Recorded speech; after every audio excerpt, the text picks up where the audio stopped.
اب میں بڑے ادب و احترام کے ساتھ صدر محترم سے گزارش کرتا ہوں کہ اپنے خطبہ صدارت سے ہم سب کو مستفید فرمائیں. فلیتفضل مشکور.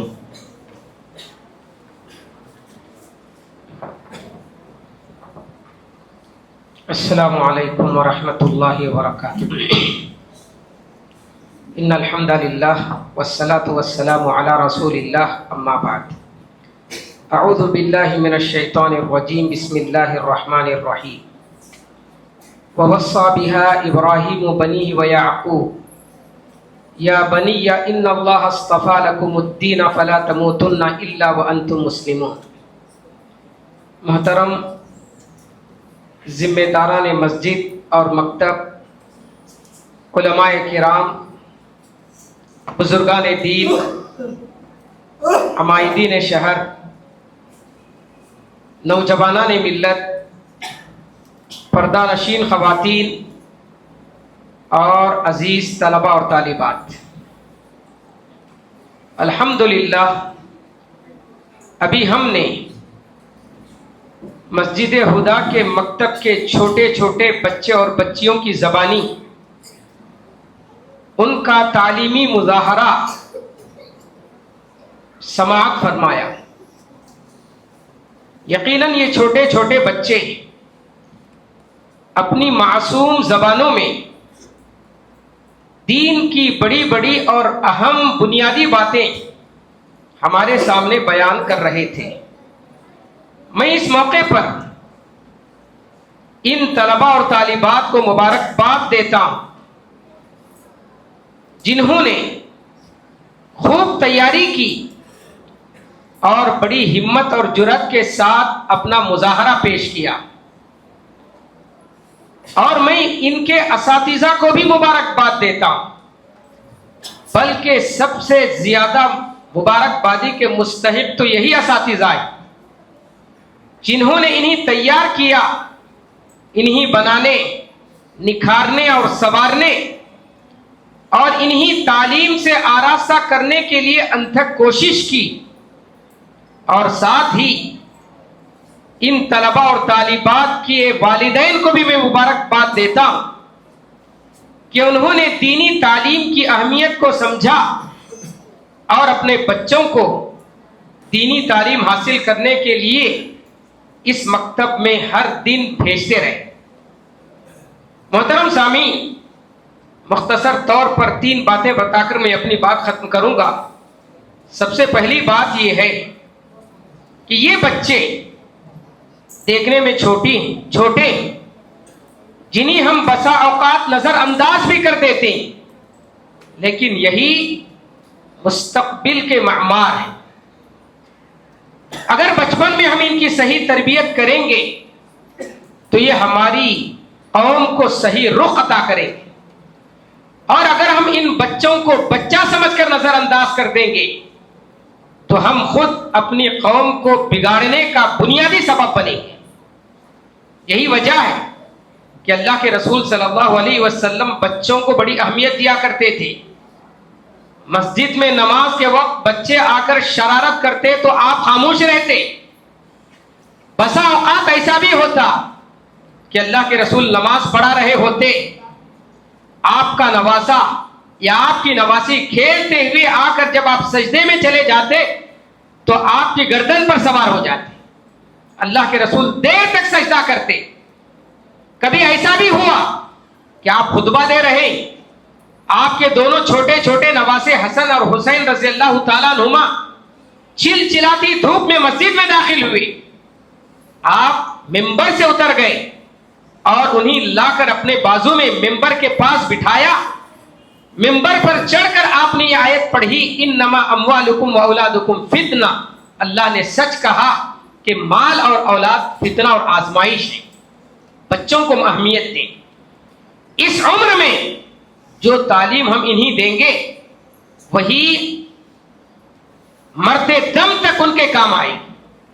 ہم یہ سمجھ کر یہ تو چھوٹے بچے، تربیت کا مرحلہ، تعلیم کا مرحلہ تو ابھی بعد میں آئے گا، یہ ہماری سب سے بڑی بھول ہوگی. اللہ کے رسول صلی اللہ علیہ وسلم بچوں کو بھی کوئی غلطی کرتا ہوا دیکھتے تو انہیں ٹوکتے. حضرت حسن رضی اللہ تعالیٰ عنہ آپ کے نواسے چھوٹے سے بچے. آپ کے انتقال کے وقت حضرت حسن کی عمر 6 سال کی تھی. تو اندازہ لگائیے اس عمر میں جب راستے سے گزر رہے تھے کھجور گرا ہوا تھا, حضرت حسن رضی اللہ تعالیٰ عنہ کھجور اٹھا کر اپنے منہ میں ڈالنے کی کوشش کیے تو آپ نے فرمایا کہ تھوک دو. اما شعرت انا لا ناکل الصدقہ, کیا تمہیں معلوم نہیں کہ ہم انبیاء کے خاندان والوں کے لیے, نبی کے خاندان والوں کے لیے صدقے کا مال کھانا جائز نہیں. ممکن ہے یہ کھجور کسی صدقے کا ہو. آپ نے اس چھوٹے سے بچے کو حلال اور حرام کی تمیز سکھلائی. نبی کریم صلی اللہ علیہ وسلم کی خدمت میں ایک چھوٹا سا بچہ عمر بن سلمہ بھی رہا کرتا تھا. کھانے کی مجلس تھی, دسترخوان لگایا گیا تھا, دوڑتے ہوئے یہ بچہ آیا اور اپنا بایاں ہاتھ کھانے میں ڈال دیا. اللہ کے نبی نے اس کا ہاتھ پکڑ لیا, کہا یا غلام سم اللہ وکل بیمینک وکل مما یلی, اے بچے بسم اللہ کہہ کر کھاؤ, دائیں ہاتھ سے کھاؤ اور اپنے کنارے سے کھاؤ. چھوٹے بچے کو آپ نے تعلیم دی. یہی وجہ ہے, آپ کی اسی تربیت کا نتیجہ ہے کہ جہاں پر بڑے بڑے صحابہ کرام نے بڑے کارنامے انجام دیے, وہیں پر یہ چھوٹے چھوٹے بچے بھی ہر میدان میں کارنامے انجام دیے. حضرت عبداللہ ابن عباس رضی اللہ تعالیٰ عنہ چھوٹے سے بچے, لیکن نبی کریم صلی اللہ علیہ وسلم نے ان کے اندر علم کا شوق دے کر یہ دعا دی, اللہم فقہہ فی الدین وعلمہ التأویل, مفسر قرآن بن گئے. ابو جہل کو میدان جنگ میں قتل کرنے والے دو چھوٹے بچے تھے, معاذ اور معوذ. عبادتوں کا شوق ان بچوں میں ایسا تھا. ربیعہ بن کعب اسلمی رضی اللہ تعالیٰ عنہ چھوٹے سے بچے, رات کے وقت اللہ کے نبی کے ساتھ رہتے, نبی کی خدمت کیا کرتے تھے.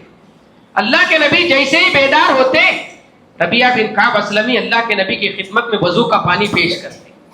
رات کے وقت اٹھ کر عبادت کرتے تھے اللہ کے نبی کے ساتھ. اللہ کے نبی ان سے خوش ہو کر کہتے ہیں کہ سل تعطیٰ, مانگو تمہاری مراد پوری کی جائے.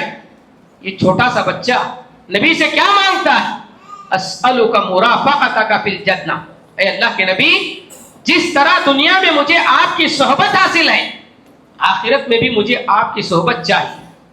یہ صحابہ کرام, یہ ان چھوٹے سے بچوں کے اندر اللہ کے نبی نے عبادتوں کا, علم کا, عمل کا یہ جذبہ پیدا کر دیا تھا. اس لیے ہم اپنے بچوں کو معمولی نہ سمجھیں. دوسری بات, یہ مکتب جس کا وقت 45 سے 50 منٹ ہے, آپ کو آپ کے بچوں کے لیے صرف 45 منٹ طلب کیے جا رہے ہیں. اس سے ہم یا اس مکتب میں آپ کو آپ کے بچوں کو کیا دیا جاتا ہے. آپ نے ابھی دیکھا چھوٹے چھوٹے بچے آیت الکرسی بڑی آیت ترجمے کے ساتھ یاد کی, اسماء حسنہ یاد کی, عشرہ مبشرہ 10 صحابہ جن کا نام لے کر اللہ کے نبی نے اس دنیا میں جنت کی بشارت دی, ان کا نام اور پھر ان کی خوبیاں کیا ہیں. اس طرح کی بہت ساری باتیں. نماز کے بعد کے اذکار, 4 سال کا بچہ نماز کے بعد کے اذکار پڑھ کر سناتا ہے. یہ ساری وہ چیزیں میں یقین کے ساتھ کہہ سکتا ہوں کہ ہم میں سے بہت سارے بڑے لوگوں کو معلوم نہیں. 1 گھنٹے میں آپ کے بچوں کی آخرت سنواری جاتی ہے, لیکن ہم اس مکتب سے غفلت برتتے ہیں. جن کے اندر دینی تعلیم کا شعور ہے, جو دینی تعلیم کی اہمیت کو سمجھتے ہیں, اور جن کے یہاں مکتب کا نظام نہیں, وہ اپنے بچوں کی دینی تعلیم کے لیے ٹیوشن کا انتظام کرتے ہیں. کوئی 500 روپئے, کوئی 1000 روپئے. بعض شہروں میں ہم نے یہاں تک دیکھا 10,000 روپئے, 15,000 روپئے 1 گھنٹے کے لیے اپنے بچوں کو دینی تعلیم کے لیے دے کر دینی تعلیم کا انتظام کرتے ہیں. تو جن کے اندر تعلیم کی اہمیت ہے وہ ان مکاتب سے فائدہ اٹھاتے ہیں. بڑی خوشی کی بات ہے کہ اس مکتب میں 82 طلبہ 82 طلبہ تعلیم حاصل کر رہے ہیں, لیکن میں سمجھتا ہوں کہ ہماری بستی میں اور بھی زیادہ بچوں کی تعداد ہوگی جو اس مکتب سے صحیح فائدہ نہیں اٹھا رہے ہیں. ہمیں چاہیے کہ ان سب بچوں کو جو ہمارے محلے میں, ہمارے بستی میں ہیں, ان سب کو اس مکتب سے جوڑنے کی کوشش کریں. اور آخری بات یہ ہے, سرپرستوں سے, والدین سے میری یہ گزارش ہے, چند گزارشات ہیں. سب سے پہلی گزارش یہ ہے کہ کہ وہ اپنے بچوں کو پابندی کے ساتھ اس مکتب میں بھیجیں. ایک دن ہمارا بچہ اسکول کو نہ جائے تو کلاس ٹیچر کی جانب سے فون آتا ہے, آپ کا بچہ آج حاضر نہیں ہوا, 2 دن اگر غیر حاضر رہے واپس کر دیا جاتا ہے, جاؤ سرپرست کو بلا کر لاؤ, پیرنٹس کو بلا کر لاؤ. وہاں ہم پوری پابندی کرتے ہیں, پوری کوشش کرتے ہیں اپنے بچوں کو پابندی کے ساتھ اسکول بھیجیں, لیکن مکتب میں ہمارا بچہ جا رہا ہے نہیں جا رہا ہے اس کی ہمیں کوئی خبر ہی نہیں ہوتی, کوئی فکر ہی نہیں ہوتی. اور خصوصاً جب اتوار کا دن آتا ہے ہم دیکھتے ہیں مکتب میں طلباء کی تعداد آدھی ہو جاتی ہے. اسکول کی تعلیم کی تو ہمارے پاس اہمیت ہے, اس دینی تعلیم کی جس سے ہمارے بچوں کی دنیا بھی سنورتی اور آخرت بھی سنورتی, اس کی ہمارے پاس کوئی اہمیت نہیں. ہم اپنے بچوں کو پابندی کے ساتھ مکتب میں بھیجیں. دوسری بات, جب بھی ہمارے بچے مکتب میں آ کر تعلیم حاصل کریں تو ہم بچے واپس آنے کے بعد, گھر آنے کے بعد ان کا تعلیمی جائزہ لیں, دیکھیں کہ میرا بچہ کیا پڑھ رہا ہے. 5 سال گزر جاتے ہیں بچہ قرآن مجید ناظرہ ختم نہیں کرتا ہے. اس میں مکتب کے اساتذہ کا قصور نہیں بلکہ ہمارا قصور ہے. ایک تو ہم پابندی سے نہیں بھیجتے, دوسرا یہ کہ ہم کو یہ تک معلوم نہیں کہ ہمارا بچہ مغرب کے بعد مکتب کو جاتا ہے یا دوسرے ساتھیوں کے ساتھ کھیل کر واپس آتا ہے. ہم اپنے بچوں کا تعلیمی جائزہ لیں. اگر یہی معاملہ اسکول کا ہو, بچہ اگر کچھ پڑھنے میں کوتاہی کرے تو فوراً ٹیچر کو فون کرتے ہیں, کلاس ٹیچر, کیوں ہمارا بچہ تعلیم میں کمزور ہے, کیوں ہمارا بچہ برابر نمبر نہیں لیا, کیوں اس پر توجہ نہیں دیتے. وہی توجہ ہماری یہاں پر بھی ہونی چاہیے. بچوں کے ہم سبق کا جائزہ لیں, دیکھیں کہ ہمارا بچہ تعلیم میں کہاں پر کوتاہی کر رہا ہے, اور پھر اساتذہ سے بھی ملیں اور اساتذہ سے رپورٹ لیں کہ بچہ میرا کہاں تک تعلیم حاصل کر رہا ہے, وہ کہاں کوتاہی کر رہا ہے, اس کے اندر کیا کمزوری ہے, کیا خامی ہے. جب تک اساتذہ سے ہمارا تعلق نہیں ہوگا ہم اپنے بچوں کو اس میدان میں ترقی کرتے ہوئے نہیں دیکھ سکتے. اور اس سلسلے میں بڑی افسوس کی بات یہ ہے کہ بسا اوقات پیرنٹس کو خبر کی جاتی ہے, بسا اوقات اپنے والدین کو بلانے کے لیے کہا جاتا ہے, طلب کیا جاتا ہے, تو اس موقع پر حاضر بھی نہیں ہوتے. ابھی دیکھیں 82 طلباء اور طالبات, اگر ان کے سرپرست بھی اس مجلس میں حاضر ہوتے تو تعداد دگنی ہوتی. یہ ہماری کوتاہی ہے ہمارے بچوں کی آخرت کے معاملے میں, دینی تعلیم کے معاملے میں. تو ہمیں چاہیے کہ اپنے بچوں کی دینی تعلیم کی طرف توجہ دیں اور ان کے اساتذہ سے مل کر ان کا جائزہ لیتے رہیں. اور یہ بھی ہم کوشش کریں کہ بچے جو بھی یہاں پر علم حاصل کر کے آتے ہیں اس پر عمل کرنے کا پابند بنائیں. بہت ساری دعائیں, صبح و شام کی دعائیں, کھانے پینے کی دعائیں اور مختلف آداب یہاں پر سکھائے جاتے ہیں. بچہ جب گھر سے نکل رہا ہو تو آپ اسے دعا پڑھا کر نکلیں. آپ کو یاد نہیں ہے تو بچے کو تو یاد ہے, آپ اس سے کہیں گھر سے نکلنے کی دعا پڑھو بیٹا. گھر میں داخل ہو رہا ہے تو اس سے پوچھئے کہ گھر میں داخل ہونے کی دعا پڑھے کہ نہیں, رات میں سوتے وقت اسے یاد دلائیں. اگر ہم یہ کام کریں گے تو جو دعائیں وہ یہاں پر یاد کرے گا, جو آداب وہ یہاں پر یاد کرے گا, اس کو اپنی عملی زندگی میں وہ نافذ کرے گا, وہ ایک حقیقی معنی میں مسلمان بنے گا. صرف مکتب میں پڑھ لینے کی وجہ سے ساری چیزیں حاصل نہیں ہو سکتی. ہم کو بھی چاہیے کہ اپنے بچوں کو دینی تعلیم پر عمل کرنے کا اسے پابند بنائیں. ساتھ ہی ساتھ ہم اپنے بچوں کی دینی تعلیم اور تربیت کی خبر لیتے رہیں. بچوں کو نماز کا پابند بنائیں. مغرب کے وقت ہمارے بچے آتے ہیں, پورے تقریباً طلباء آ کر نماز پڑھتے ہیں, عشاء سے پہلے گھروں کو چلے جاتے ہیں, عشاء کی نماز میں حاضر نہیں ہوتے. یہ کس کی ذمہ داری ہے؟ ہم ماں باپ کی ذمہ داری ہے کہ ہم اپنے بچوں کو اپنے ساتھ نماز کو لے کر آئیں, دیگر نمازوں کو لے کر آئیں. اور جب تک ہم بچپن میں ان کو نماز کا پابند نہیں بنائیں گے, جوانی میں یہ نماز پڑھیں گے نہیں. ہم دیکھتے ہیں ہمارے بڑے ایک بڑی تعداد نوجوانوں کی آج مسجدوں سے دور ہے. اس کی وجہ کیا ہے کہ بچپن میں ہم نے ان کو اپنے ساتھ مسجد میں نہیں لایا. ان کو ہم نماز کا پابند بنائیں. اور سب سے آخری بات یہ ہے کہ ہم ان تمام کوششوں کے ساتھ ساتھ اپنے بچوں کے لیے دعا بھی کریں. آج کا ماحول بڑا خراب ماحول ہے. اس ماحول میں اگر ہم یہ چاہتے ہیں کہ اپنے بچے دیندار بنے, دین پر ثابت قدم رہیں اور ان کی آخرت سنورے, تو ضروری ہے کہ تربیت کے ساتھ ان کے حق میں دعا بھی کریں. لقمان علیہ السلام اپنے بیٹے کے حق میں, ابراہیم علیہ السلام اپنے بیٹے کے حق میں دعا کرتے ہیں, وَجُنُوبْنِي وَبَنِيَّ أَن نَعْبُدَ الْأَصْنَامَ, اے پروردگار تو مجھے بھی, میرے بیٹوں کو بھی, میری اولاد کو بھی شرک سے بچا.